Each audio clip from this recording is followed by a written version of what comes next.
जय राधा माधव कुंज बिहारी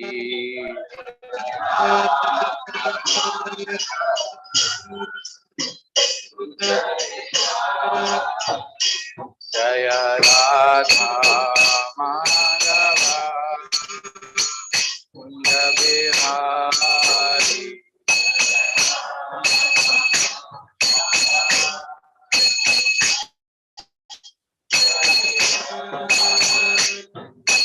गोपी जन वल्लभा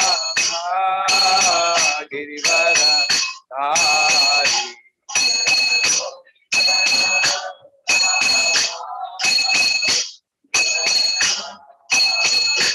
जय गोपी जन वल्लभा गिरिवर धारी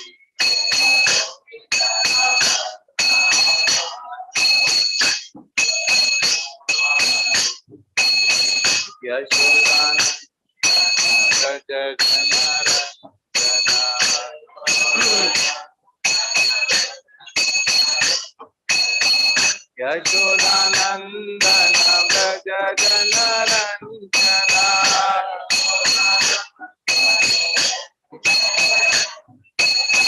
यशोदानंदन व्रज जन रंजना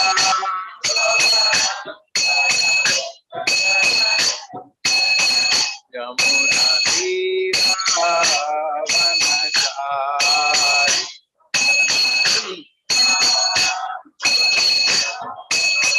यमुना तीरावनचारी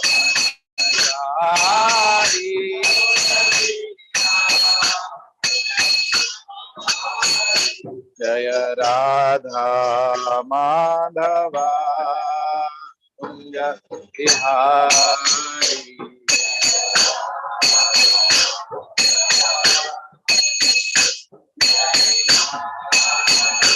जय श्री कृष्ण चैतन्य प्रभु Nityanand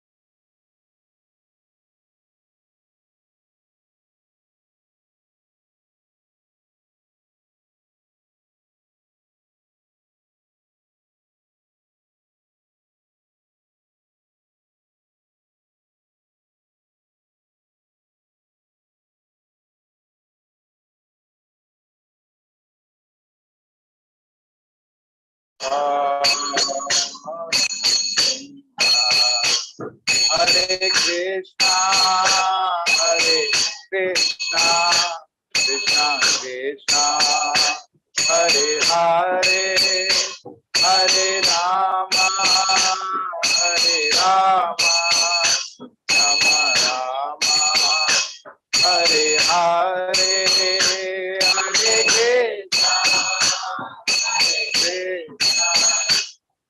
Hare Krishna, Hare Hare Rama, Hare Rama, Rama Rama, Hare Hare, Hare Krishna,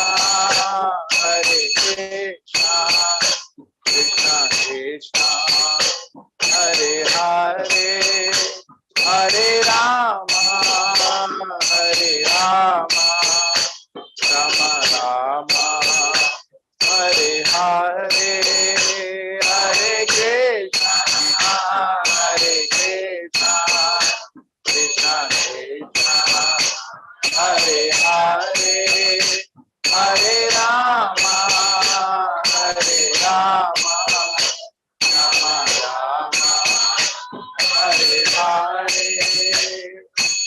Hare Krishna, Krishna Krishna Hare Hare, Hare Ram, Ram Ram Hare Hare.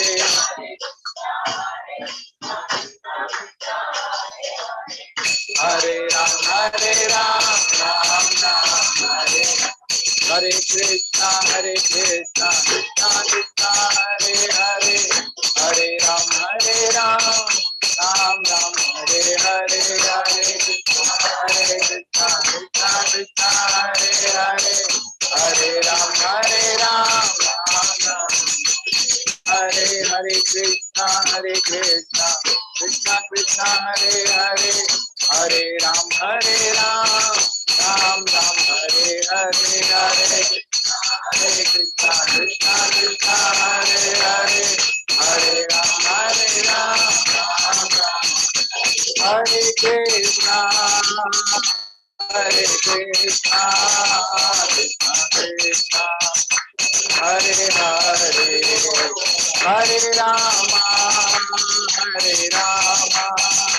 Rama Rama, Hare Hare. Hare Krishna, Krishna Krishna Hare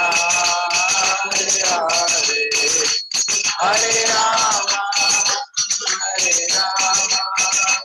Rama Rama,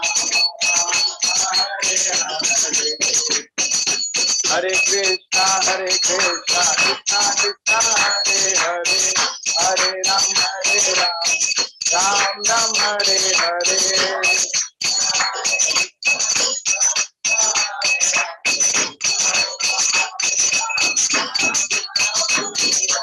Hare Krishna, Krishna Krishna Hare Hare, Hare Ram, Ram Ram Hare Hare.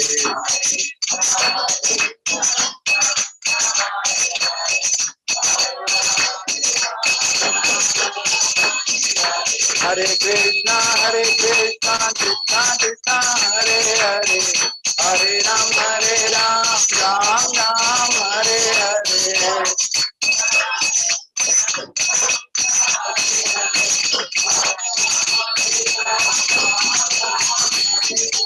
Hare Krishna, Krishna Krishna Hare Hare, Hare Ram, Ram Ram Hare Hare.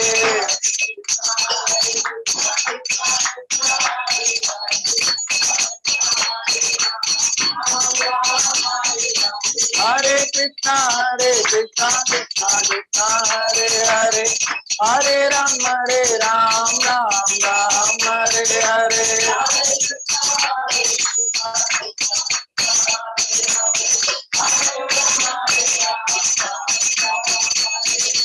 Govinda Jaya Jaya, Gopala Jaya Jaya, Govinda Jaya Jaya, Gopala Jaya Jaya, Radha Ramana Hari Govinda Jaya Jaya,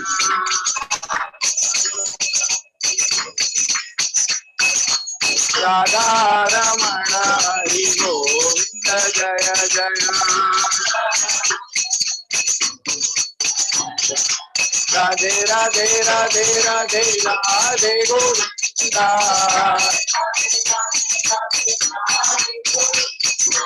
Radhe Radhe Radhe Radhe Radhe Govinda,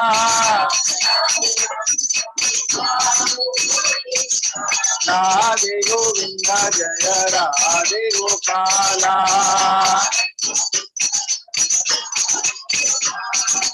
Radhe Govinda Jaya Radhe Gopala. Hare Krishna, Krishna Krishna Hare Hare, Hare Ram, Ram Ram Hare Hare.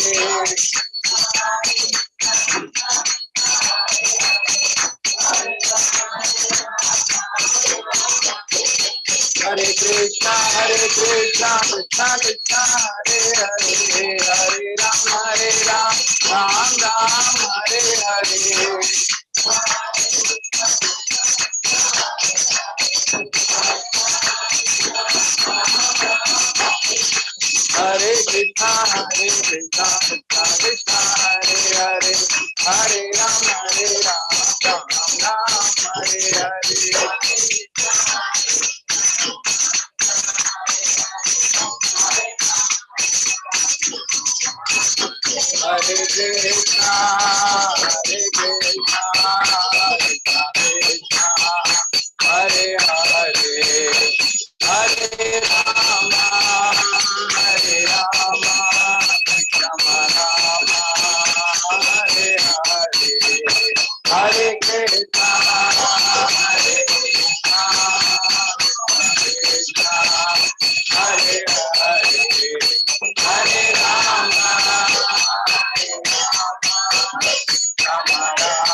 Rama, Rama Rama, Hare Hare, Krishna Hare Krishna, Krishna Krishna, Hare Hare, Hare Rama, Hare Rama, Rama Rama, Hare Hare.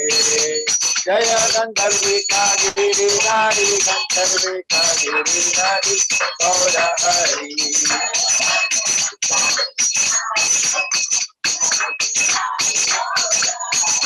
Jaya Lakshmi Narasimha, Jaya Ananta Dev, Lakshmi Narasimha, Jaya Ananta Dev.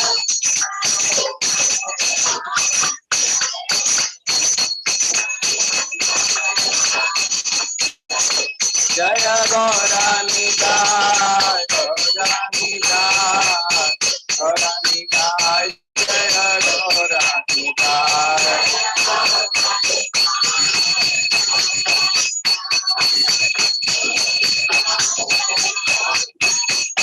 Jaya Panchatattva, Panchatattva, Panchatattva, Jaya Panchatattva.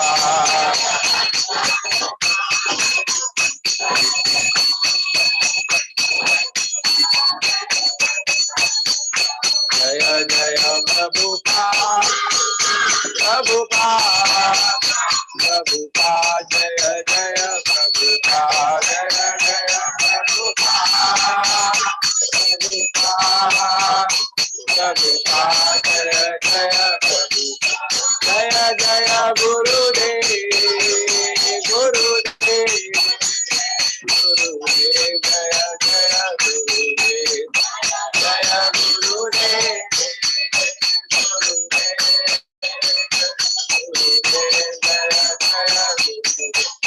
Jai Gaura Hari Bol, Hari Bol, Hari Bol, Jai Gaura Hari Bol, Jai Gaura Hari Bol, Hari Bol, Hari Bol, Jai Gaura Hari Bol. Shri गंधर्विका Girdhari श्रीमन महाप्रभु की, श्री श्री लक्ष्मी नरसिंहदेव भगवान की, श्री श्री गौनिताय की, पतित पावन श्री प्रभुपाद की, श्रील गुरुदेव की जय। गौर प्रेमानंदे Hari Hari.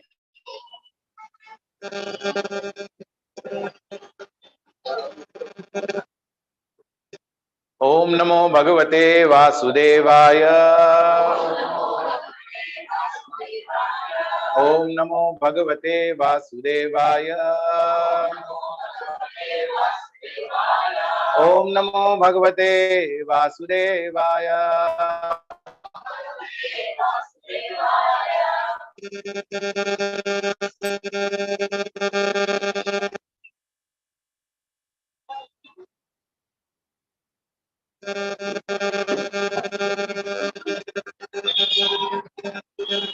So we are reading from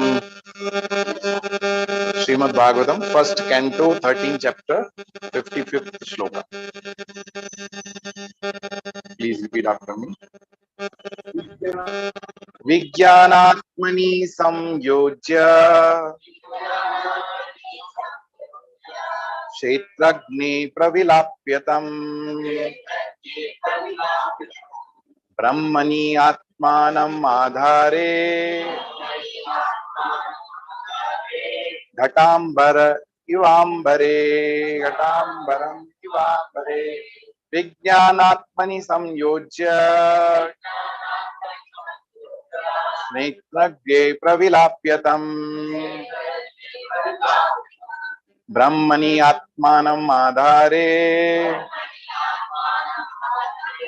Ghatambaram ivambare. Vijnanatmani samyojya Shaitagni pravilapyatam Brahmani atmanam adhare Ghatambaram ivambare. Anybody would like to recite shloka?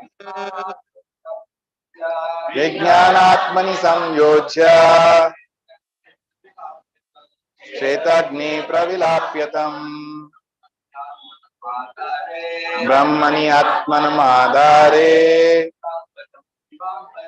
Ghatambaram mivambare Vijnanatmani samyojya Kshetragle pravilapyatam Brahmani atmanam adhare Ghatambaram mivambare Vijnanatmani samyojya Kshetragne pravilapyatam Brahmani atmanam adhare Ghatambaram mivambare Vijnanatmani samyojya Kshetragne pravilapyatam Brahmani atmanam adhare Ghatambaram mivambare. Mataji. Vijnanatmani samyojya Kshetragne pravilapyatam Brahmani atmanam adhare Ghatambaram mivambare Vijnanatmani samyojya Kshetragne pravilapyatam Brahmani atmanam adhare Ghatambaram mivambare Vijnanatmani samyojya Kshetragne pravilapyatam Brahmani atmanam adhare Ghatambaram mivambare Vijnanatmani samyojya Kshetragne pravilapyatam Brahmani atmanam adhare Ghatambaram mivambare. Word by word meaning, please repeat after me. Vijnana, purified identity. Atmani, in intelligence. Samyojya, perfectly fixing. Kshetragne, in the matter of living being. Pravilapya, merging. Tam, him. Brahmani, in the supreme. Atmanam, pure living being. Adhare, in the reservoir. Ghatambaram, sky within the block. Eva, like. Ambare, in the supreme sky. Translation and purport by His Divine Grace A.C. Bhaktivedanta Swami Srila Prabhupada ki jai. Dhritarashtra will have to amalgamate his pure identity with intelligence, then merge into supreme being with knowledge of his qualitative oneness as a living entity within the supreme Brahman. Being freed from the blocked sky, he will have to rise to the spiritual sky. I'll repeat again. Dhritarashtra will have to amalgamate his pure identity with intelligence and then merge into supreme being with the knowledge of his qualitative oneness as a living entity with supreme Brahman. Being freed from the blocked sky, he will have to rise to the spiritual sky. Purport: the living being, by his desiring to lord it over the material world and declining to cooperate with the Supreme Lord, contacts the sum total of material world, namely Mahat Tattva. And from the Mahat Tattva, his false identity with the material world, intelligence, mind, and senses is developed. This covers his pure spiritual identity. By yogic process, when his pure identity is realized in self-realization, one has to revert to the original position. By amalgamating the 5 gross elements and the subtle elements, mind and intelligence, into Mahat Tattva again. Thus, getting freed from the clutches of Mahat Tattva, he has to merge in the existence of Super Soul. In other words, he has to realize that qualitatively he is non-different from the super soul, and thus he transcends the material sky by his pure identical intelligence, and thus become engaged in the transcendental loving service of the Lord. This is the highest perfectional development of the spiritual identity, which was attained by Dhritarashtra by the grace of Vidura and the Lord. The Lord's mercy was bestowed upon him by his personal contact with Vidura. And when he was actually practicing the instructions of Vidura, the Lord helped him to attain the highest perfectional stage. A pure devotee of the Lord does not live on any planet of material sky, nor does he feel any contact with the material element. His so-called material body does not exist, being surcharged with the spiritual current of Lord's identical interest. And thus he is permanently freed from all contamination of the sum total of Mahat Tattva. He is always in the spiritual sky, which he attains by being transcendental to sevenfold material covering by the effect of his devotional service.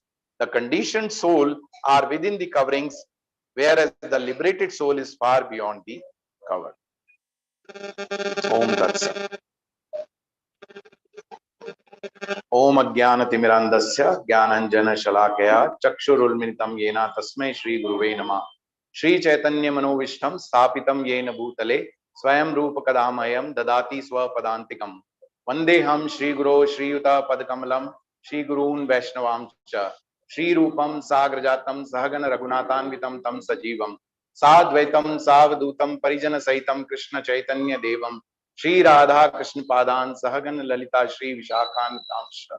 He Krishna Karuna Sindhu Deen Bandhu Jagatpate Gopesh Gopika Kanta Radha Kanta Namastute Tapta Kanchana Gaurangi Radhe Vrindavaneshwari Rishabhanu Sute Devi Pranamami Hari Priye.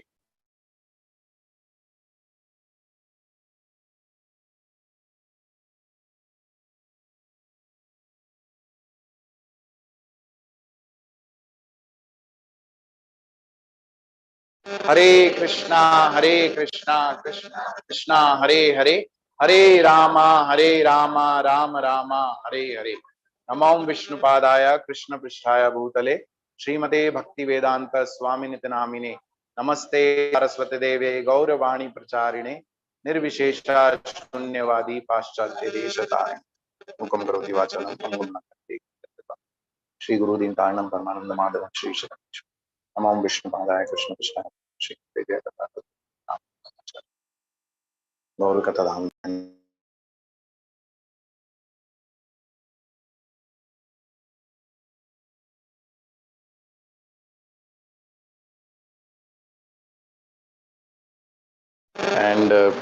I don't know, I'm qualified to sit on this asana and speak something on the elevated topic of Srimad Bhagavatam, but just as ordered by my spiritual, elders, seniors, Venugari Prabhu.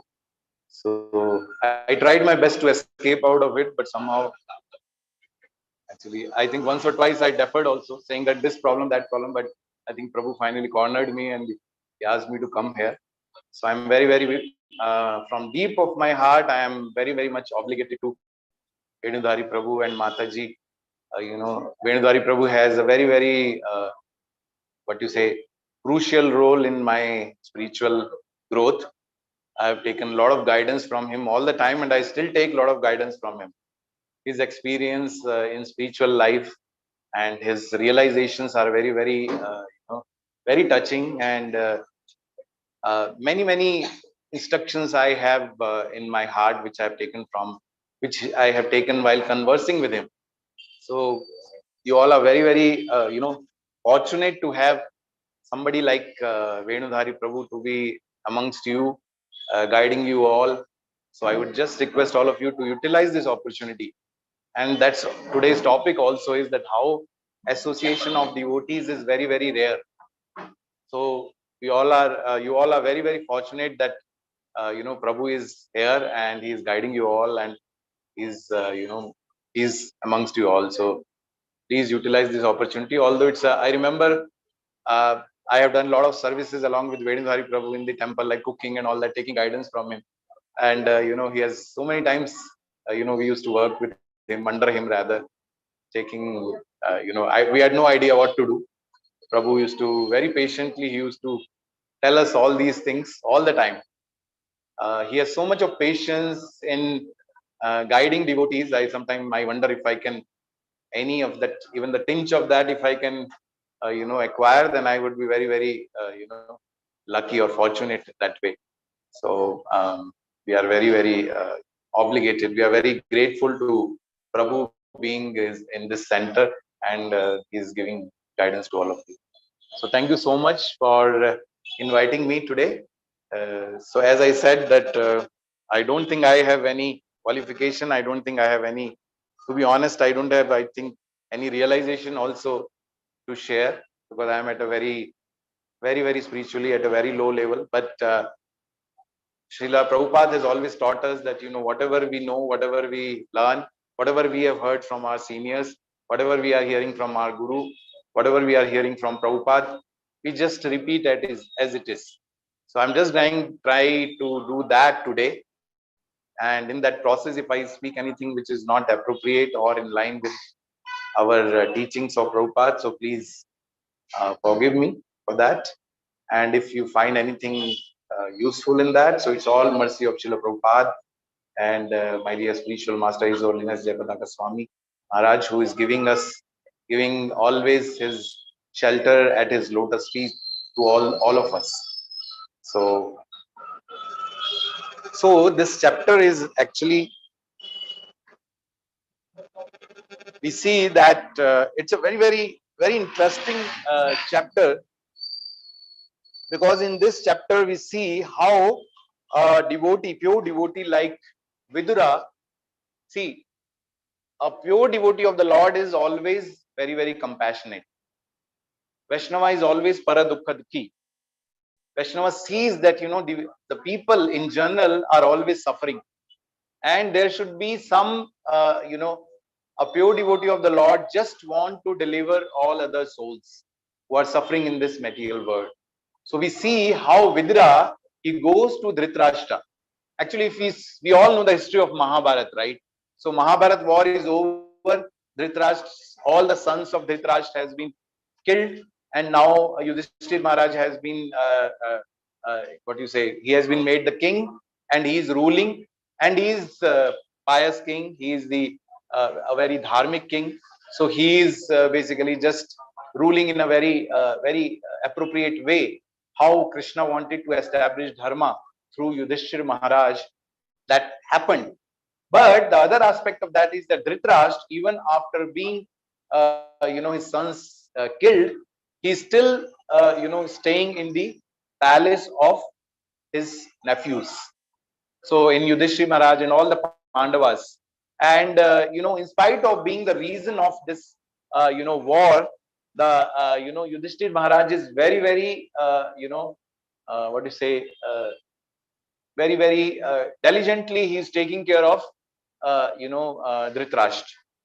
Although Dhritarashtra is the cause of all the Mahabharata war, crores of people died indirectly. Of course, Duryodhana was the main cause, but if actually Dhritarashtra wanted, he could have stopped the war. But he was blinded by the uh, attachment to his son, that he forgot what is the real dharma.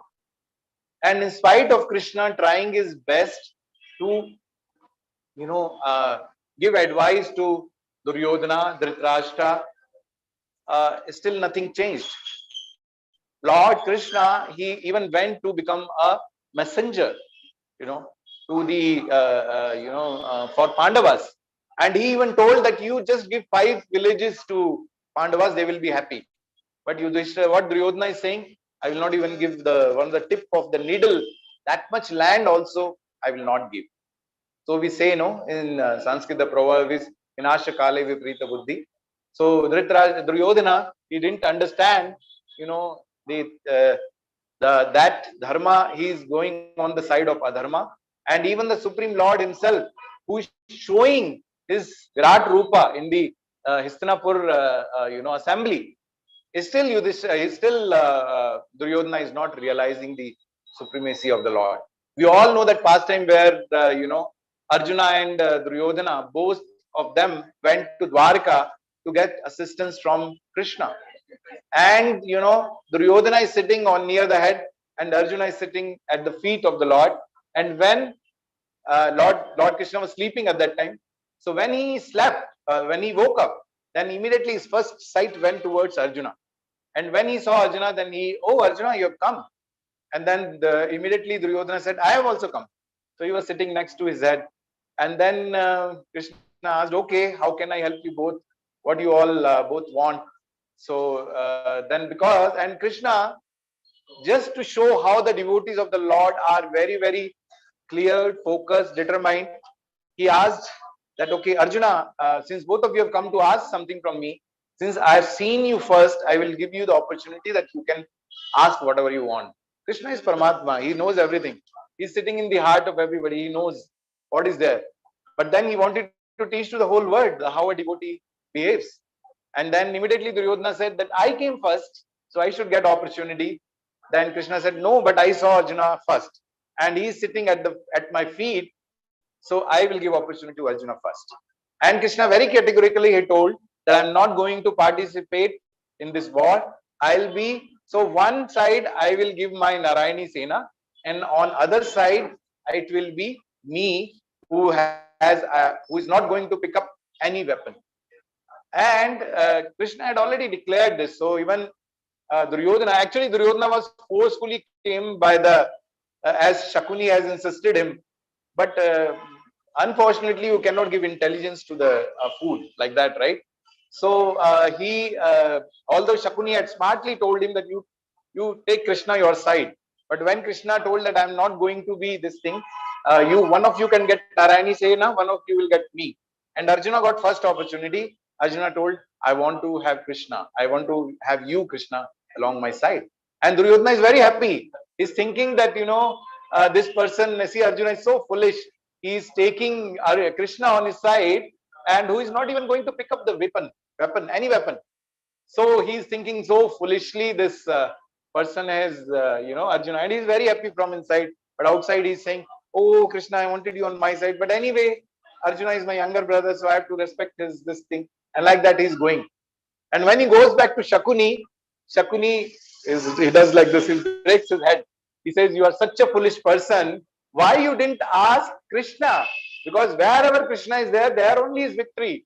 He has so smartly, he has protected Pandavas so far that if he was on your side, the victory was sure for you. And now you are doomed. You are going to get defeated.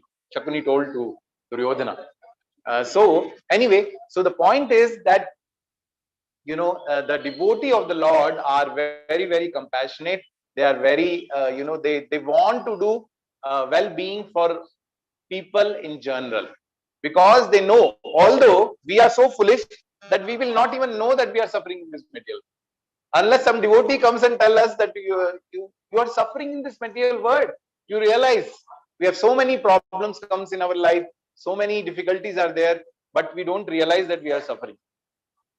But whenever only one devotee comes and tells us that you realize you are suffering, and then only we realize that every day, as Bhagavatam say, padam padam yat viptam na tesham, every step in this material world is a problem.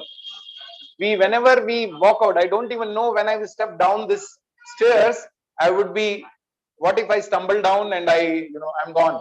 I have no idea about that. None of us know. So many, recently we have seen so many personality like Puneet Rajkumar, and there are many other actors and celebrities. They've just gone in a fraction of seconds. You don't, no one realize that, and because they are celebrities, we realize it. But there are so many people who just like that go, and there is no surety for us also. So what Vidura does, he has no business to come back to Hastinapur, but he is coming back just to deliver his brother.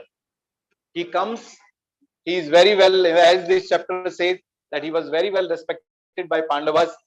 Very happy to see the uncle. And before this, we have seen that Vidura has already had a nice conversation with Maitreya Muni.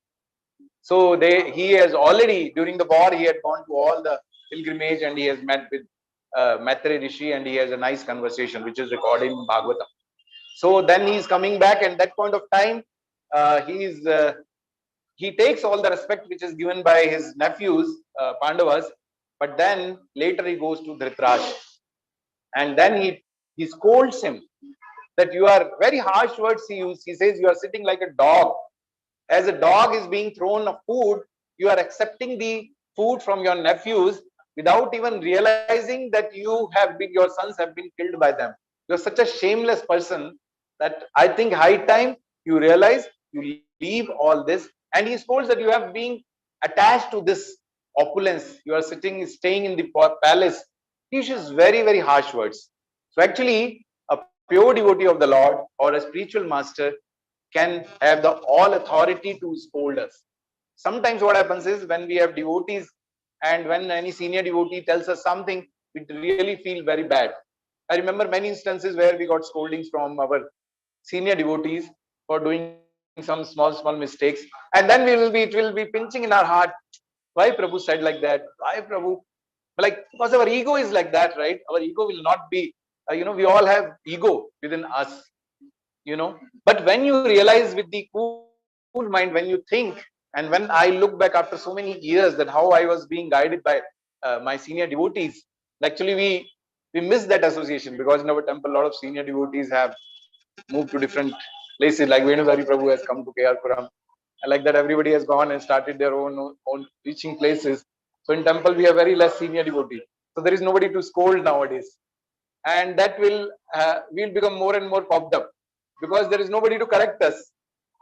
And actually on in the spiritual uh, path, there are different ways to purify ourselves. See, our senses we can purify by performing regulative principles, by eating. For example, tongue we can purify by chanting. Eyes we can purify by always having darshan of the Lord. Ears we can purify by listening to the katha. So like that we can purify our senses.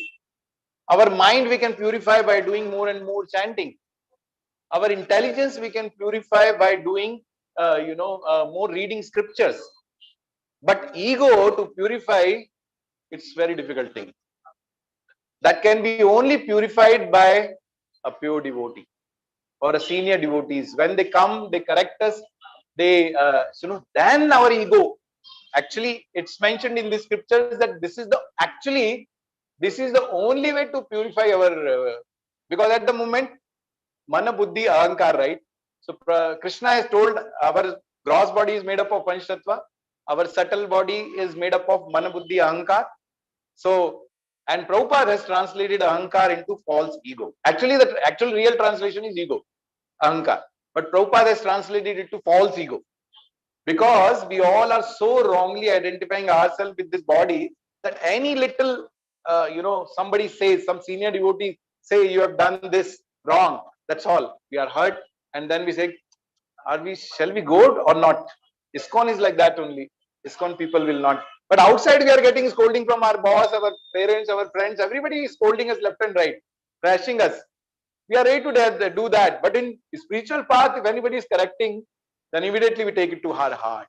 But we should think that the pure Vaishnava is Paradukhi Dukhi. He knows that this is the only. Prabhupada used to scold his disciples like anything. There are so many instances where Prabhupada corrected his disciples, and that was the only way for them to learn. There was no other way for them to learn, right? Because he went to America. They are not Indians. At least in Indians, we have little bit exposure to temple etiquettes and small things. But when Prabhupada went to America, there was nobody.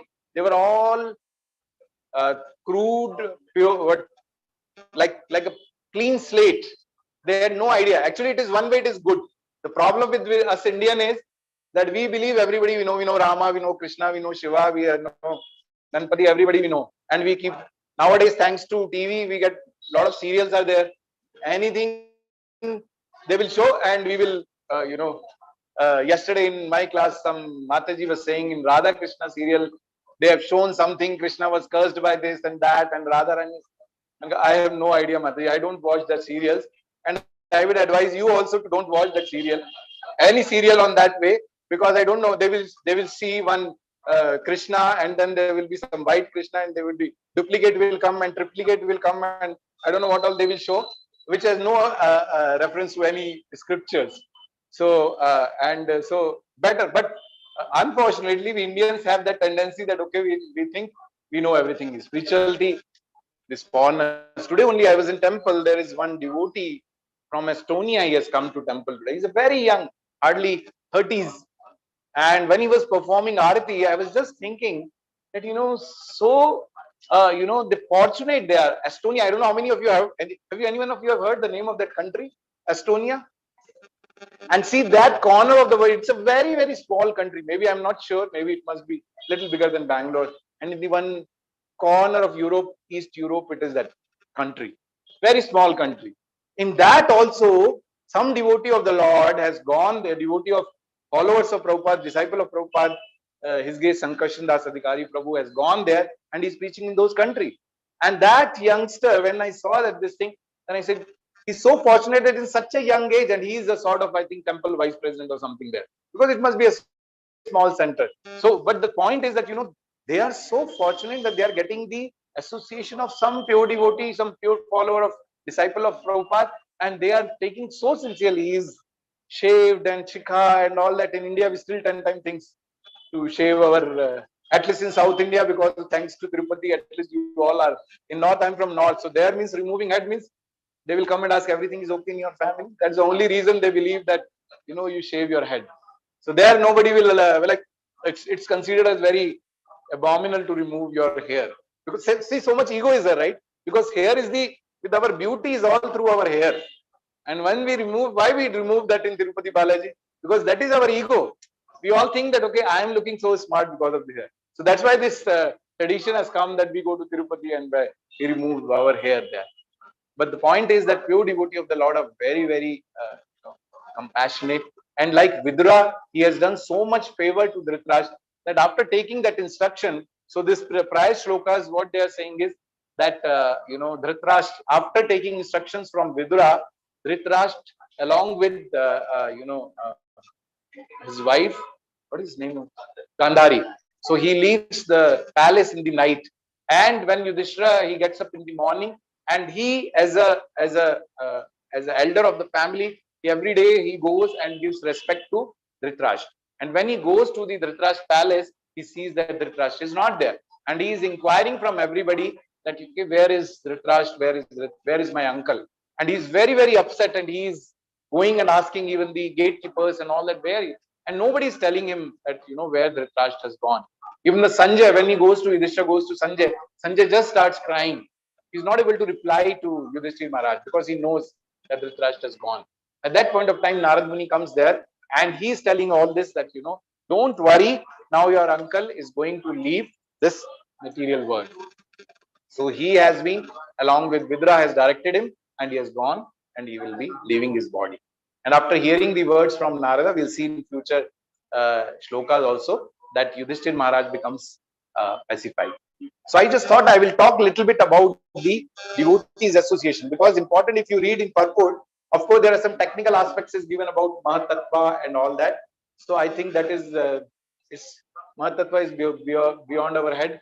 So it is very difficult to understand also. But yes, the point is that the Dhritarashtra is going to leave his material body.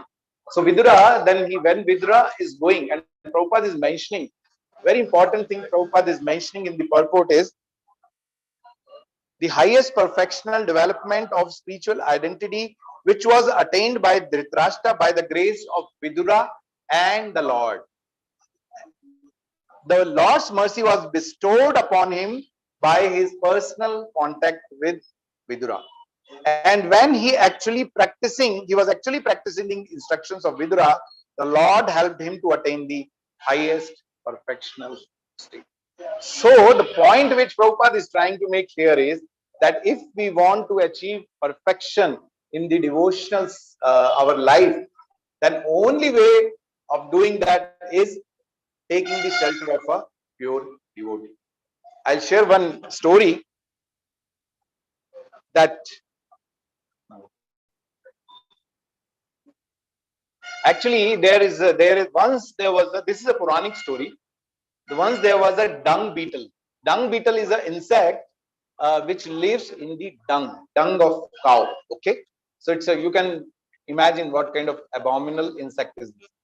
So, but the problem is the conditioned state of life for all of us is, as I said in the starting, we all are very, very happy within our whatever state we are. We don't even realize that we are suffering in this material world. So there is a story also in Puranas that there was Indra who was cursed to become a pig, and when he became pig, he is coming to this material world and he is nicely enjoying with sheep, pig, and his children, his family is there, and he is eating stool and all those kind of abominable things. And Narad Muni is coming there compassionately. He tells to Indra that Indra, you are a king of Swarga. Why don't you come out of this place? Why I cannot see you eating stool and all those things. And Indra says, what's the problem? I'm happily enjoying here. This stool is so tasty. So the point is that we all are so much conditioned that we don't even realize, unless a pure devotee of the Lord comes into our life and they tell us that yes, scriptures are saying that we are suffering. We should realize that we are suffering. Unfortunately, we don't even realize that we are suffering. What happens is we are seeing my grandfather did that, my father did that, my uncles are doing that, my friends, relatives are doing that. Everybody is doing the same thing. They are going to get born, they will grow up, they will get married, they will give birth to children, then they will become old and they will die. That is the perfection of life that all of us thinks about. Unless we read the scriptures and then we realize this human form of life is so rare. 84 lakhs species of life, after that we get this human form of life. It's so difficult. Similar stories there in other stories also there about Krishna. Krishna is once sitting with Rukmani Devi, and Krishna looks, there is an ant, and what ant is trying to do? Ant is trying to carry one sugar cube, one small piece of sugar. Ant is trying to carry it, and Krishna is smiling. And Rukmani Devi is asking, why Krishna? Why are you smiling? Krishna is saying, you look at this ant. This ant is trying to enjoy this small piece of sugar. But this same ant has been 28 times Indra before this getting his ant. That means going from top and coming back again to this thing. Even it is possible that you go and get the position of Indra and then you come and become an ass or a pig or an insect or a corona bacteria virus, whatever, you can become anything, So it's very, very, very, very, what do you say? We are in a very, very critical stage of our existence actually. Our existence has been eternal. We are eternal being, but we have been mercifully given by the Lord this opportunity to get the perfection. And which, if we are not utilizing to achieve this perfection, then we don't know when this opportunity is going to come again. Krishna says in Bhagavad Gita, Neha Vikramanaasho asti pratyavayano vidyate swalpamapi asya dharmasya trayate mahato bhaya. So in that purport of that shloka, Prabhupada is saying the biggest fear a human form of a person should have is going into the lower species of life. Okay, if we get some human form of life, it is okay. Maybe we may still have opportunity, but there is no guarantee like that. We may become, any other lower animal. We may become an insect. We can become anything based on our yam yam vapi smaran bhava tajanti ante kalevar. At the time of death, whatever is our bhava, according to that, our next life is decided. So it's in our hand to ensure that we at least get minimum, we get the human form of life, where actually actually desiring that also is not sufficient. What if I born as a human being, but then I don't have any facility? What if I'm born in some tribal area in Andaman forest in Andaman Nicobar? Will I be fortunate enough to have some devotee coming there and giving me this? I would be staying naked there. I will not have anything to eat properly. I will be killing some animals, and that also is a human form of life. But this is what we want to have? No. So we want to, in this life itself, we should ensure that we are doing activities in such a way that we can come out of this cycle of birth. Human life is like a junction. It is very, very important for us to properly use it. So I was telling you about the story of dung beetle. Okay, so dung beetle, then there one dung beetle was enjoying in the cow dung. That point of time when honey bee came there, and honey bee mercifully looked at looked at the dung beetle, and he told why you are here. I'll take you to another better place. So dung beetle is saying, what can be the better place than this? I'm nicely enjoying this cow dung. And then that point of time, honeybee says, you should taste something nectar called honey. If you taste that honey, then you will realize what exactly is the so much nectar is available. You have not tasted. Dung beetle is not very convinced, but then honeybee kept on trying. He told, okay, you don't have to do anything. You come and sit on my back. I will take you to another place. So what this dung beetle at the last, he thought, okay, he's insisting so much, let me go to him. Actually, that reminds me how I came into Krishna consciousness was like this only. There was one in my office, one of my colleague. Of course, he's also initiated devotee. His name is also Premadata Gaurdas. He is the only difference. So he was not initiated that point of time. He shifted from Bombay, and he was next to me. He is sitting, and few devotees in ITPL. I was used to work there. They used to meet every afternoon in lunch time for 15-20 minutes to discuss Bhagavad Gita. And that Prabhu will ask me every day, Puneet, would you like to come for this Bhagavad Gita classes? And I think Bhagavad Gita and all that is not for me. I don't like all these things. I don't understand also. So I think I would have easily 1 or 2 months. He kept on asking. I kept on saying no. But at last one day, then I thought, okay, see, this person is not going to. ISKCON people are very chipku actually. They are very sticky people. They don't leave you very easily. I think all of you must have that experience, right? So he was also typical ISKCON person like us. So he also didn't leave me. Then he kept on asking, Puneet, you come. And then every day I was telling. So one day I thought, okay, just to get rid of him, I thought my plan was that I will go in the class, whatever that 15 minutes class, and I will tell him that I didn't like it. And that was my plan, just to get rid of him, because he's not leaving me at all. And then we went to this afternoon 15 minutes, that lunch time program they used to meet. And I went with him. And there were some devotees, I don't know how many of you know Bandhu Madhav Prabhu, and some devotees, senior devotees in our ISKCON, our Narasimha Gidhari Mandir. And his elder brother was there.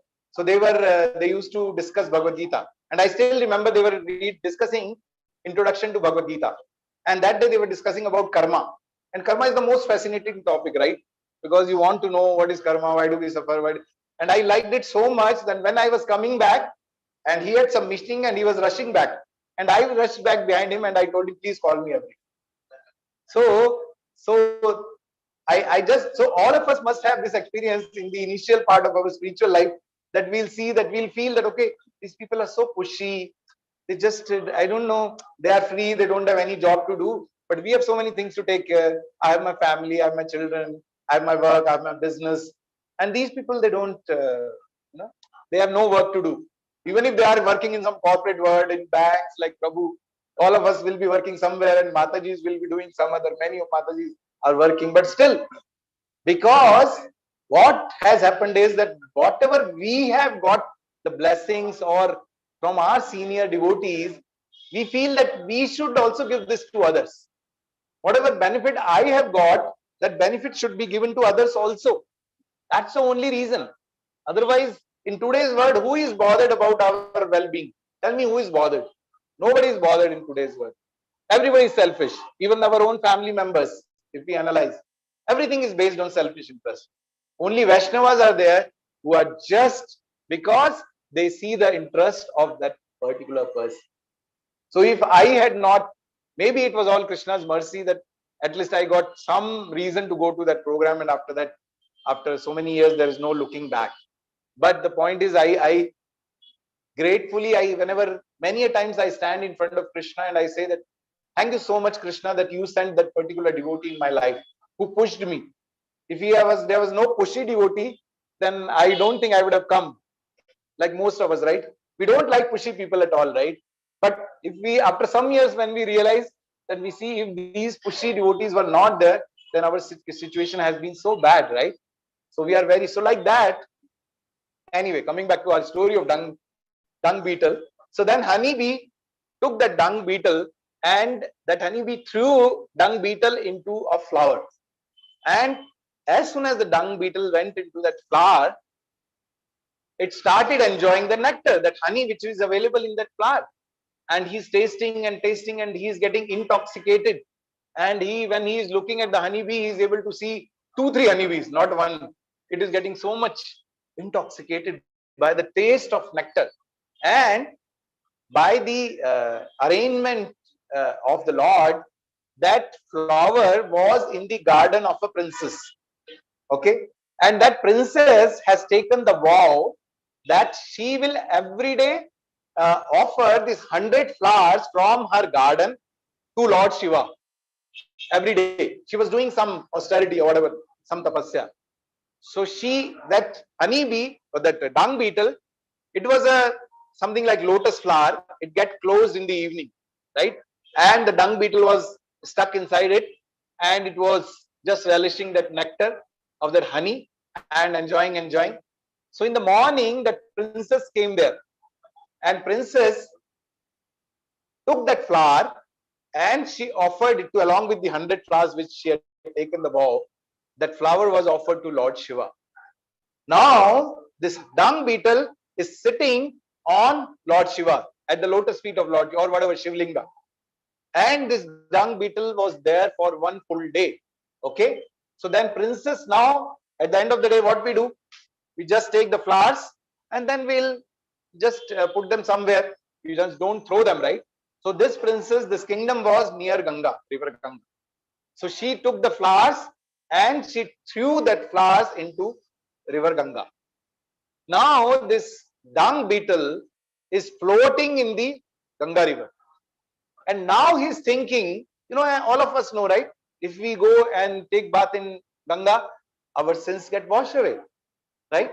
And now this dung beetle, realizing that he is in the river Ganga, he is just thinking, what I have done, that I got this opportunity. Otherwise, dung beetle in the dung, in a stool of an animal, what an insect can think of, right?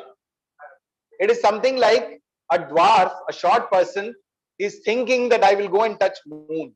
It's like a dreaming, right? On our own, nobody can, it is something like an ant trying to touch, moon, or thinking that I will touch the moon. So what his fellow ants will say? They will laugh. And trying to touch moon, it's such foolish thing. But if this same ant is somehow climbs on the body of Lord Shiva, then it can touch moon, right? Because moon is there on the Lord's, he's Chandrasekhara, right? So the moon is there on the Lord Shiva. So what is happening on the body of Shiva? She is climbing, it is climbing, and it is touching the moon. So even if the dung beetle, he's thinking now, he's meditating, what happened that I got this opportunity to come into river Ganga, because I never assumed like that. And then he thought that only my good thing I've done is I have put my faith into someone who has tasted the nectar of honey, right? So what is dung beetle did is, because honeybee was insisting you come, dung beetle climbed on honeybee and he was dropped into the flower. Flower was dropped on Shiva, and it was finally went to the river Ganga. So now he is meditating that it is all because I have put faith on someone who has tasted the nectar of honey. So what do we understand from this story? Association is important. We should put our faith in someone who has tasted the nectar of devotional service. Like Vidura is doing, Dhritarashtra also, at least at last, he had put his faith in the word of Vidura. So Prabhupada is saying in the purport that it was the qualification of Dhritarashtra is that because he put faith in Vidura, Lord's mercy he got. Like dung beetle, we all are like dung beetles only. We are, suffering somewhere in the some corner of Bangalore, one small. If you try to analyze this whole creation, Chaitanya Mahaprabhu says that this material world is only 1/4 of the total creation. 3/4 is a spiritual world. And this material world in night, how many of you have seen the stars in the sky? Everybody has seen? Anybody has tried to count how many stars are there? Can anybody count? That much universes are there in the material world. Okay, so like we have Surya or sun in our solar system, like that each solar system is there, and each one of them star is representing a star for that particular universe. Right? So there are so many universes, and so many universes is part of 1/4 of the Lord's creation.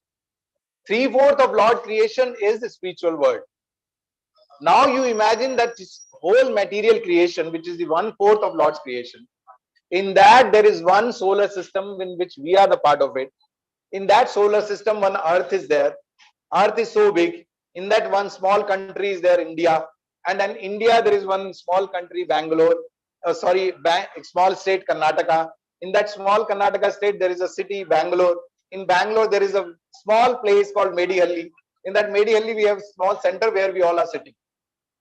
See our relevance in contrast to what the huge, this material, this whole creation of the Lord is.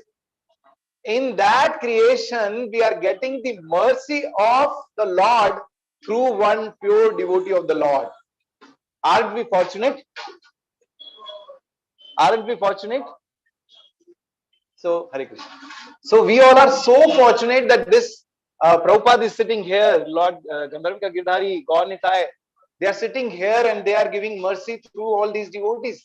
Venudhari Prabhu and all these devotees, they are giving us their association and they are guiding us, and they are, we all know that, I don't know, you all must be knowing that instance that when, somebody, Prabhupada told that, even if you do small devotional service, you all can go back to, to Krishna or whatever it was. I think it was like 64 rounds. If you chant, you can go back. And then all his disciples told, no, that is not possible. Then they told, okay, you chant 32 rounds. And then he told, okay, you chant 16 rounds. He told, I'm not going to reduce less than that. 16 rounds you have to chant. And then still the devotees were not very, they all looked very pessimistic. And then Prabhupada got and turned back, and he said that just hold my dhoti, I will take you back. Right? So we have the, mercy of the Lord available to us through the pure devotees of the Lord. So we should always feel ourselves fortunate. So what happens is when our senior devotees will tell us that, okay, you come to temple. I'm telling from temple standpoint, when our program starts at 7:30 in temple. So here it is 9:20, right? So then when sometimes Vardha Krishna Prabhu will say, please come early, then we'll start thinking, early? How will I go early tomorrow? I have this work, I have that work, how to wake up my children, how will I have my old parents also, so how to get them ready by that time. And we all want to go, but then so many, this thing is there. And we'll feel, senior devotees, they don't understand anything. They don't understand our situation. We have so many problems in our life. We should read this scriptures. That's why it is very important to read Srimad Bhagavatam, where these instructions are given to us by the examples of pure devotees of the Lord. Vidura just came back to deliver Dhritarashtra. He could have left Dhritarashtra like that only. He doesn't need to. He has got association of some pure devotees. He has visited various pilgrimages. He is pure devotee of Lord Krishna. He doesn't need any, he can deliver himself. But he is still thinking about his brother Dhritarashtra. Although he was always insulted by, of course, maybe not directly by Dhritarashtra's sons. And Dhritarashtra never said to his sons that why you are insulting your uncle. So indirectly, Dhritarashtra was always insulting his brother, right? Because if you are not stopping your children to maybe your brother, if your children are speaking something, what would be our first reaction? We'll tell, you cannot speak to your uncle like this, right? If you are not saying, that means you are encouraging your kids to speak to your brother like that, or brother or sister. So that's what Dhritarashtra did. But still, Vidura is very compassionate. He's still saying that, I will go and I will. And in this chapter only it is mentioned that Vidura didn't give the news of Krishna and Yadu dynasty has disappeared from this thing. Vidura knew that Krishna has left this material world, and also, Yadu dynasty has been eradicated by fighting within themselves. Still, he didn't tell Yudhishthira anything, because he knew his purpose is only to Dhritarashtra. He knows Yudhishthira and Pandavas, they are pious people, they are devotees of the Lord, they will be protected by the Lord. They are always protected by the Lord, right? Pandavas were always protected by the Lord. We know the story how Draupadi was being disrobed in the whole assembly of even elders available there, and no one is stopping. At that point of time, Krishna comes there and he. So the point is, which is very important to understand from this pastime, is the devotees of the Lord are very, very, and it's very, very rare to get the association of the Lord. Rup Goswami has explained in Nectar of Devotion 64 angas of bhakti, 64 limbs of bhakti. And then he shortlists 5 of them. 5 of them are sadhu sang, holy name, chanting the holy name of the Lord. One thing, visiting the holy places, and reading Bhagavatam. What is that? Deity worship. These are the 5 things out of 64 limbs. He reduced it to 5 of that. And then he mentioned, if you ask me, which is the biggest of all these limbs of bhakti, what did he say? Anybody knows? Chanting. Okay. Anything else? Association. Which was the first one? Association. Sure. All kids are sure. Association. Anybody differs with this? Having Krishna Prasad. That is not there in 5 limbs of bhakti. By default, you will get. If you are in bhakti, you will get prasad anyway. So don't worry. Today, I think Venu Dhari Prabhu is still in the kitchen only. He's preparing nice Ekadashi prasadam, I guess. Okay, prasadam has already come also. So now I think I will have to close, because prasadam is all. Prabhu is already worried about prasadam. So okay, so he kept sadhu sangha at the top. He says that, sadhu sangha is the highest of all, because even if we are little bit getting lapse, whatever, little bit relaxed in other angas of bhakti, but if we have the association of the devotee of the Lord, then they will pull us. I've seen so many times. I can share, at least I'm not sure if any higher realization I have, but at least this realization I have is that whenever I felt any low in my spiritual life, I just called up some devotee, and immediately the devotee offered the guidance to me, and I was able to again. So this is very, very, and it's very easily available. It's nothing you have to do. You have to just make a call or pay a visit to.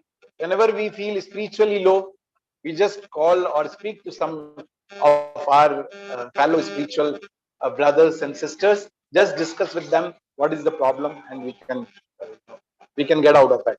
So it's very, very easy for us to be in the association of devotees. So how much time more we have to go? Another 5 minutes? 5-10 minutes? Okay. So I'll just quote some 2 or 3 instances I have just collected from some of the lectures of senior devotees.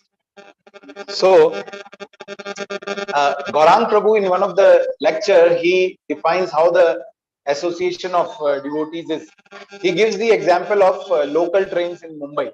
Anyone of you have traveled in the local trains on Mumbai? Okay, those who have not traveled, then you are very, very fortunate, or I should say rather unfortunate. I still remember that we had gone to Mumbai in one of my niece's wedding, and that time we came to know that Guru Maharaj is in Juhu temple.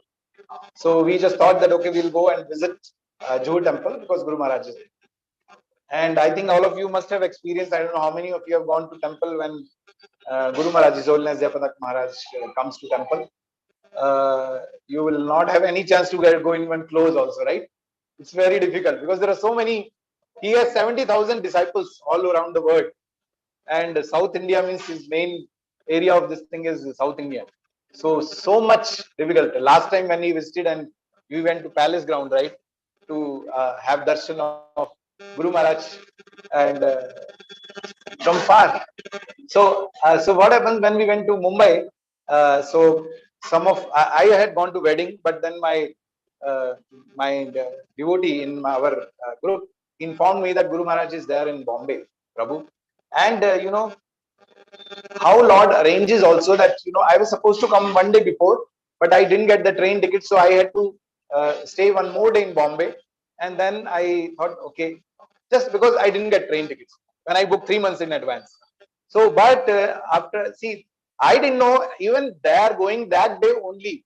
The wedding day next to that, I got a call from my devotee, another devotee saying, Prabhu, Guru Maharaj is in Bombay. Why did you go? Like, he didn't say, why don't you go? He just informed me. So I thought, okay, our relatives are rich. So our other relatives are there. How will we go? So we went to, and we had no idea about Mumbai. We just went to first to Chopati temple. I don't know how many of you are familiar with Bombay. In Bombay, Chopati is one beach and Juhu is one beach. And as a Bangalorean, my thought was both the thing, Chopati is also on beach, Juhu is also on the beach. That means it must be some walkable distance. So I went to Chopati temple, had darshan, and then I'm asking some devotee, how can I go to Juhu temple? He told, Prabhu, you easily need 2 hours. If you are going to go by cab also, because that was evening time, 6 o'clock. Then he told, okay. Then he was telling it's already 6 o'clock, 8 o'clock, this temple will close. So there is no point in, he told, there is no point in going, Prabhu, you come tomorrow. And I told, tomorrow morning I'm leaving to Bangalore. So he told, then only option you have is you go by train. And then as soon as he told you go by train, I started literally shivering because I have heard about Mumbai trains so much that it's so difficult to travel in Mumbai trains. And I had my wife and both my children. We went and stood at the platform, and my daughter is saying, "Let's go back. Appa, we will not be able to get into trains."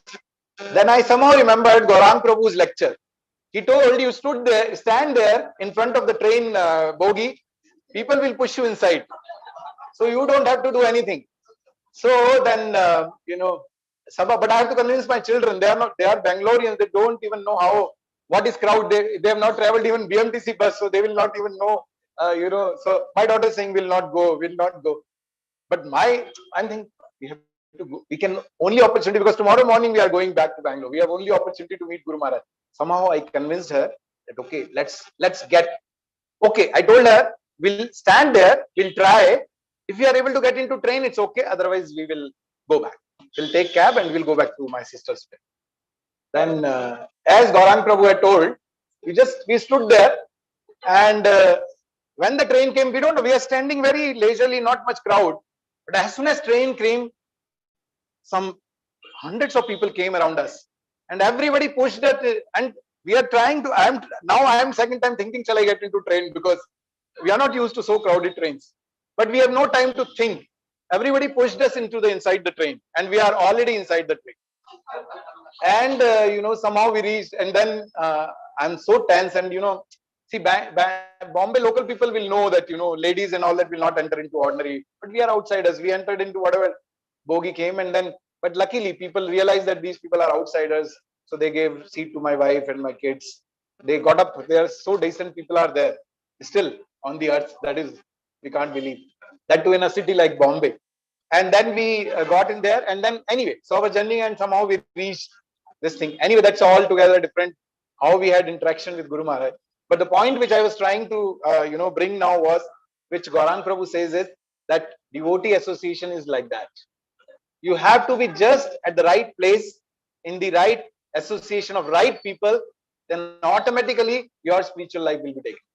So we have to just stand there in the. So you have to just come on every Sunday to Medahalli Center. That's all. That's all Venudhari Prabhu and all other devotees will take care of. So that's how the spiritual. That's how we have grown up. We have not done any endeavor. Just because being devotees were merciful, they kept on telling us, you do this, you do this. And maybe, I don't know, Lord's mercy, we just thought, okay, we'll keep on trying. I know whenever the Shiksha ceremony comes, no, then we used to be most tense. because I don't know how your Shiksha ceremony has happened or not. When next week? Last week it happened. How many of you wrote Shiksha papers willingly? Unless somebody forces you, you will not write Shiksha papers, right? What is this Shiksha thing? Certificate? Who needs certificate in Bhakti? We don't need anybody's certificate, right? That we also used to think like that. But when now we go back and see if there was nobody to push us. I remember my spiritual guide Shivas Prabhu. So he will always, whenever I used to work in night shift in that time. And daytime, I'll get a call from Shivas Prabhu. And Prabhu will say, so you have started writing Shiksha papers? No, Prabhu, where is the time to write Shiksha papers? No, you write it. Just read. I will help you to read the books. I'll call you. No, Prabhu, don't call. I'll read myself. Because that means full dedicated time I have to give, no? But then I have to, because somebody senior is saying, so I have to read so I have to write. So we started reading. Somehow we will read, me and my wife will divide, okay, this chapter you read, this chapter I will read. Somehow, then we'll write answers. And every time I remember all 4-5 levels of Shiksha, we did like this only. Whenever the Shiksha will come, we'll get very tense. Now call will come from Shivas Prabhu, write Shiksha book. But now when I look back, that if there was no pushing like that, I don't think I would have got the shelter of my spiritual master also. So I have, by the mercy of devotees, I got the shelter of my spiritual master because I kept on doing. I'm not trying to boast or something, but the point is that, there is somebody to push us all the time. And we should feel very, very fortunate about it. We should not feel that, there is, somebody who is pushing us, all the time like that. Because it is, as I told the story of dung beetle, like that, we are all very, very fortunate. There is somebody. So in Chaitanya Charitamrita, there are certain examples which shows that how, with these 2-3 examples, we will close this class for today. There is once Chaitanya Mahaprabhu, when he went from Jagannath Puri to Vrindavan, when he was going through Mathura, he was loudly, along with his associates, he was doing kirtan. And when he was doing kirtan and he was dancing, he observed there was one Brahmana who is standing in the corner, and he is crying. And he's crying, his whole cheeks are with water, and he's jumping, he's showing that Ashta Sattvic Vikars are there, right?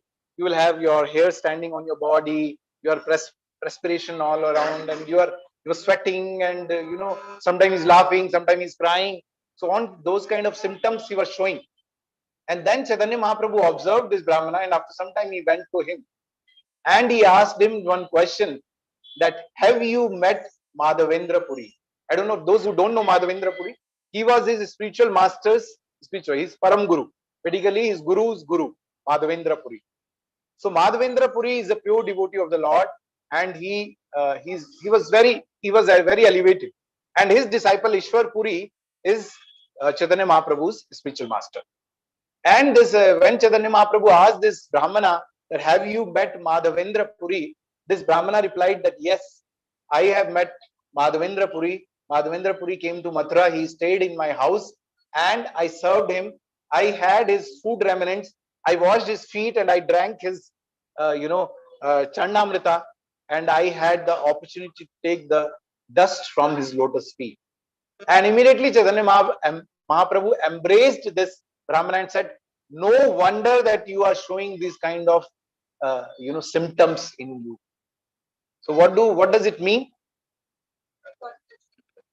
He just stayed with Madhavendra Puri for maybe 1 day, 2 day, whatever period. And after that, he became so much that pure love for the Lord, for Supreme Lord Krishna, was awakened in his heart, that when the Kirtana and Sankirtan is going on, this person is showing all the Ashtavikaras. Then we can take example of Raghunath Das Goswami. Raghunath Das Goswami, actually, he stayed at Radha Kund for 45 years and he chanted there the holy name of the Lord. So how did he get that taste in the holy name? When he was a child, he got the chance of taking the association of Haridas Thakur. Haridas Thakur used to come to the house of Raghunath Das Goswami. Everybody knows who is Raghunath Das Goswami. He is one of the 6 Goswamis. We have in altar, we have 6 Goswamis. One of them is Raghunath Das Goswami. And so he got the opportunity to sit on the lap of Haridas Thakur. And Haridas Thakur, those who don't know, Haridas Thakur is Namacharya. Namacharya means he used to chant, anybody knows how many hours a day? 22 hours a day. Can you think of that? 22 hours a day he used to chant the name of the Lord, and rest 2 hours for everything else, which include eating, sleeping, bathing, everything else in 2 hours, and 22 hours chanting the name of the Lord. And that person, Raghunath Das Goswami got opportunity to sit on the lap of that person. And the effect of that was that Raghunath Das Goswami became one of the greatest acharyas of our parampara. So this is and later we all know that, I don't know how many of you know, the Pani Hati festival, where Raghunath Das so by the mercy of Haridas Thakur, he got the opportunity of Lord Nityananda to meet Lord Nityananda, and later he met Chaitanya Mahaprabhu, and then he came to Vrindavan, and there in Radhakund he spent 45 years of his life. Another example of this association of devotees is Narottam Das Thakur.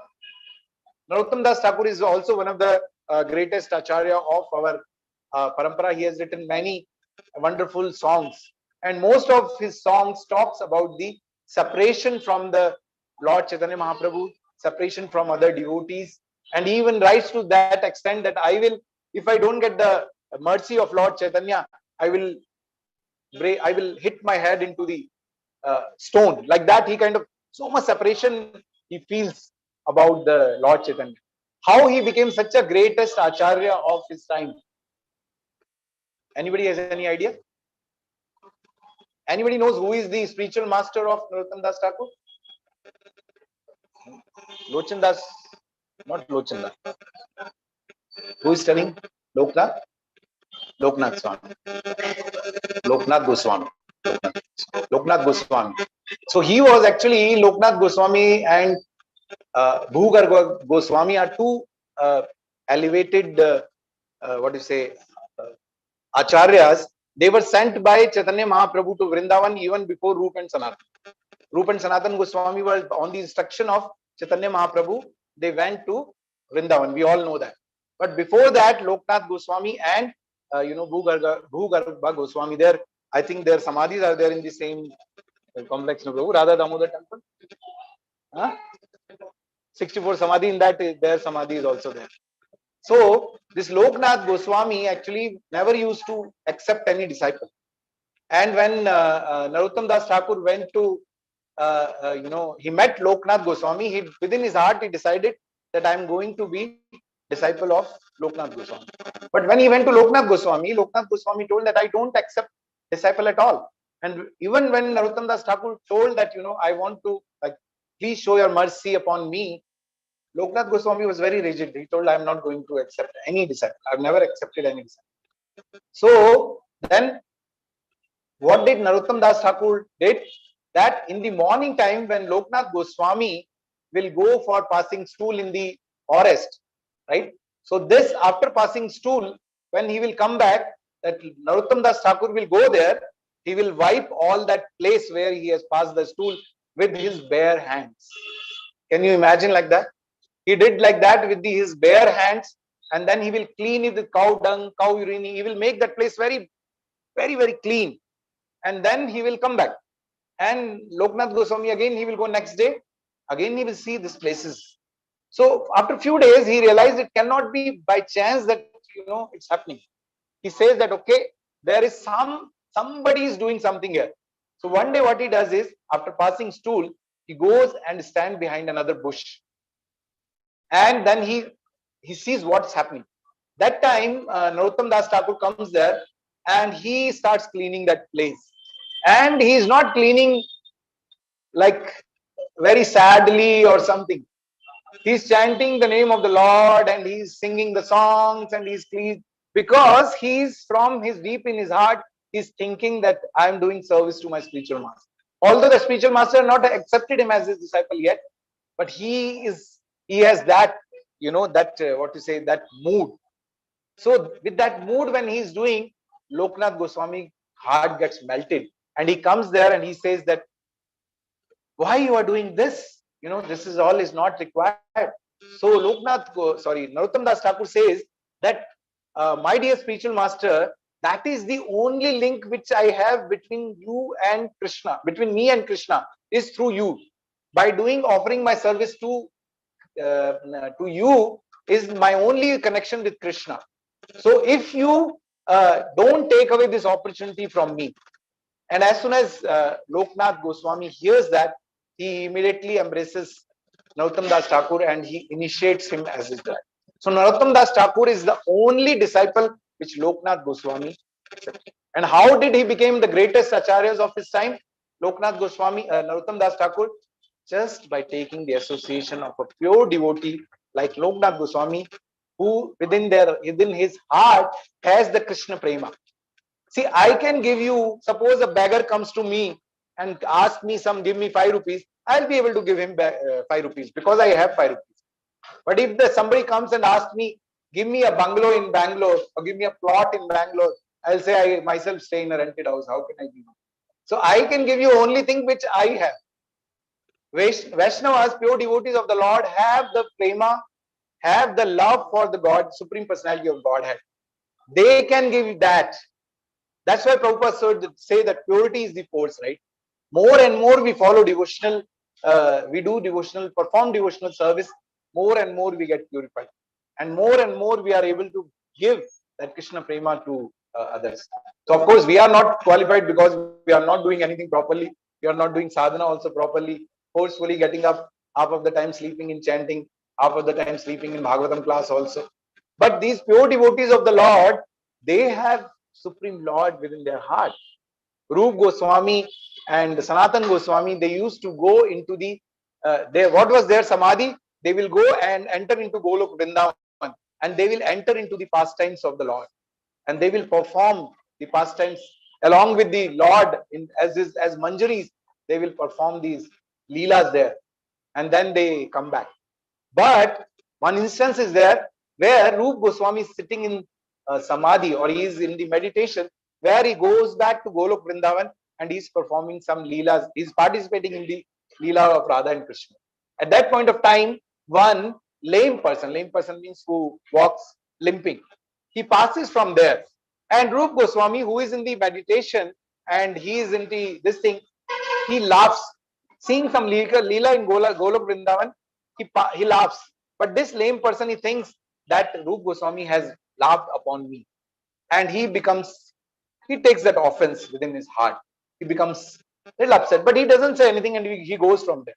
But effect of that is that immediately Rup Goswami's samadhi is break and he comes back to this material world. And then he's trying to meditate upon Lord, he's not able to meditate. And then he goes to his elder brother Sanatan Goswami and he says that I'm not able to meditate upon the Lord anymore. Sanatan Goswami says that maybe you have offended some of the devotee of the Lord. But Rup Goswami says, I don't know. I don't think I have offended knowingly anybody. But Sanatan Goswami says, okay, you do one thing. You arrange a feast and you call all the Vaishnavas to that feast. And whoever is not coming, that means that person is offended. And Rup Goswami arranges like that. He calls everybody. He calls this Brahmana also. But this Brahmana, although he accepts the invitation, but he doesn't come for that.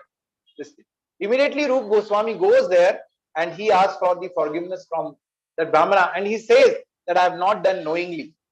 And that Brahmana also forgives Rup Goswami because he knows Rup Goswami is pure devotee of the Lord. So the point is that we may be having association, but we should not take it cheaply also. Sometimes what happens, we take it very granted that association is available to us. Okay, no problem. What is there? He is also ordinary person like me. And what is like spiritual master also, sometimes we think, what is there? He is also ordinary person like me. He also sleeps, he also gets up, he also talks, he also walks. So what is the great thing about him? So Vaishnavas, their activities are like us only. But within their heart, Lord is present. So in our interactions with devotees, we need to be very, very careful. We need to be very, very, our interaction, we should speak, we should behave with devotees and very, very careful. Because as I said initially, that we are very, very fortunate. Like dung beetle, we were rotting somewhere. Some devotee out of mercy, they have taken us and they are giving us their mercy. Let's not lose it by doing some silly mistakes. So while speaking, while interacting, while behaving, you know, just be very, very careful and think that, you know, we are very, very fortunate that we have got this opportunity.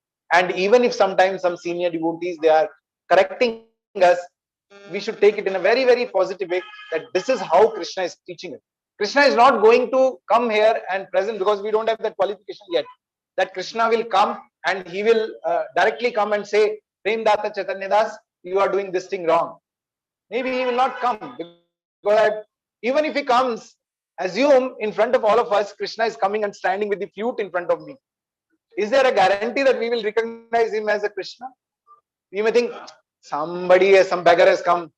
Many times people know they want to get money, they will dress themselves like Hanuman and Shiva, and then they will come and beg. Krishna also comes, we will think, oh, he's like somebody beggar only. We don't have that eyes also to see Krishna yet.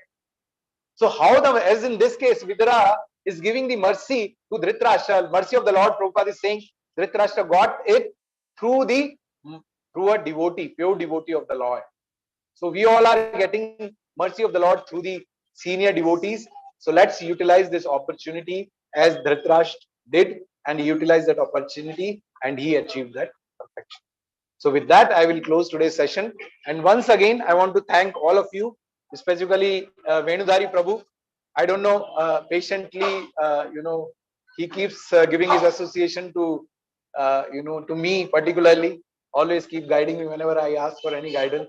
So I'm very grateful to Prabhu. And as I said earlier also, that please utilize this opportunity of taking guidance from Venudhari Prabhu and all other senior devotees who are available there, because this opportunity is very, very. Thank you so much. Hare Krishna, Krishna Krishna, Hare Hare, Hare Rama,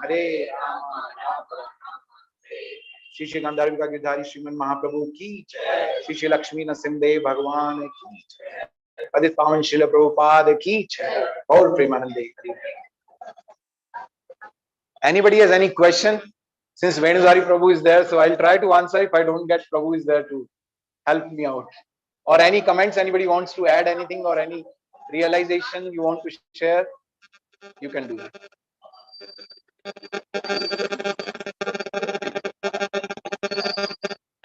So thank you. I'm saved. Nobody has any question. Otherwise, I have to take Prabhu's help to answer that.